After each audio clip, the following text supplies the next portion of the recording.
The evening settled softly over the plains, the kind of calm that made every sound feel heavier, truer.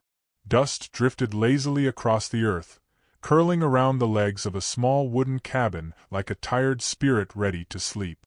On the steps sat Alara, 22, delicate in posture but carrying the kind of quiet sorrow that ages a person faster than years ever could. Her shawl slipped from one shoulder as she stared at the land stretching endlessly before her, a land that had offered her beauty but little mercy. She pressed her trembling fingers together, as if holding herself from falling apart.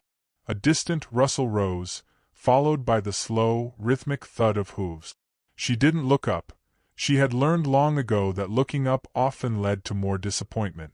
The sound drew closer, steady and patient, until a shadow rolled across the ground beside her. Only then did she lift her gaze. Rowan Hale dismounted with the gentleness of a man who knew how easily life could bruise. 30 years carved into a face shaped by sun, storms, and long miles alone.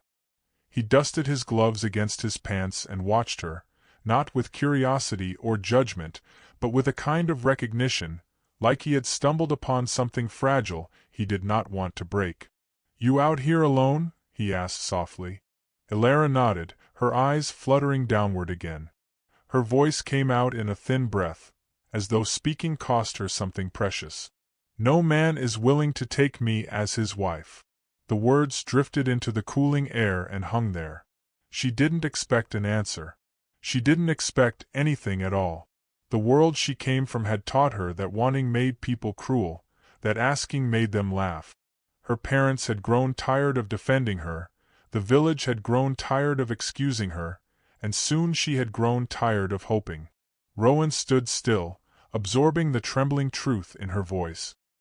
He didn't know what stories had been whispered about her, or who had wounded her with rejection sharp enough to scar the spirit, but he could sense the ache beneath her words like heat rising from the desert floor. And something in him, some lonely place he rarely acknowledged, shifted. "I will marry you," he said. He didn't raise his voice. He didn't hesitate. The sentence landed like a stone dropped into still water, sending ripples through everything she believed about herself. Her head jerked upward. For a moment, her eyes widened with disbelief so raw that Rowan felt the weight of it in his chest. Her lips parted, searching for something to say, though all she found was a wavering breath. "You don't know me," she whispered. "You don't know what people say." Rowan stepped closer, but not too close. "I know what I see right now." She swallowed, her throat tightening. "And what do you see?" "A woman who deserves a home," he answered. "A woman who's been carrying too much for far too long." The wind curled softly between them, tugging at her hair as if urging her to listen. For a moment, she stared at his outstretched hand. No man had ever offered her anything without expecting something back. Something she didn't have, something she couldn't give. But Rowan waited, steady as a post driven deep into the earth. Finally, she lifted her hand and placed it gently into his. Her fingers felt cold, but the gesture carried a trembling courage that made Rowan's chest tighten. He helped her onto his horse with careful, slow movements. She sat behind him, uncertain, her hands tucked close to her body. Rowan didn't reach back to pull her against him.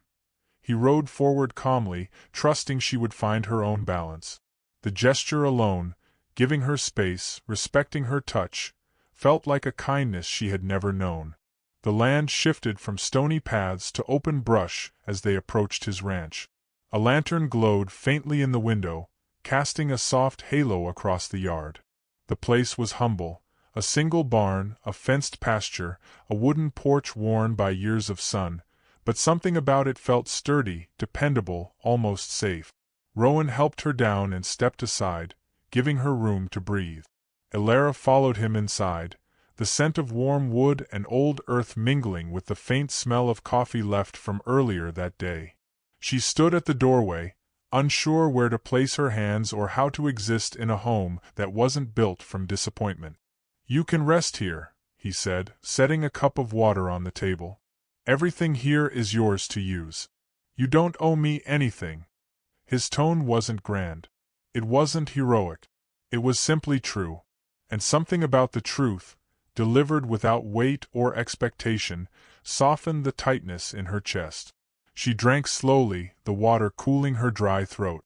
The chair creaked under her as she sat, taking in the gentle order of his home. Tools hung neatly, boots by the door, a blanket folded over the arm of an old rocking chair. Nothing here seemed like it was waiting to be taken away. That night, Elara slept beneath a warm quilt, her breathing finally even, steady. Rowan rested near the door, not watching her, only listening, ready to step in if anything threatened the fragile peace of the night. Morning arrived with a pale yellow glow. Elara stepped outside, Rowan's blanket draped around her shoulders, feeling for the first time in years that she might be allowed to greet a day without fear. She was still taking in the quiet of the yard when movement flickered at the edge of the horizon. Her parents, their expressions carved with judgment, resentment tightening their eyes. Her father moved quickly, fury building with every step toward Rowan's porch. Her mother's voice broke the stillness as she shouted Elara's name with a sharpness meant to shame, not to call. Elara froze, her breath shattering inside her chest.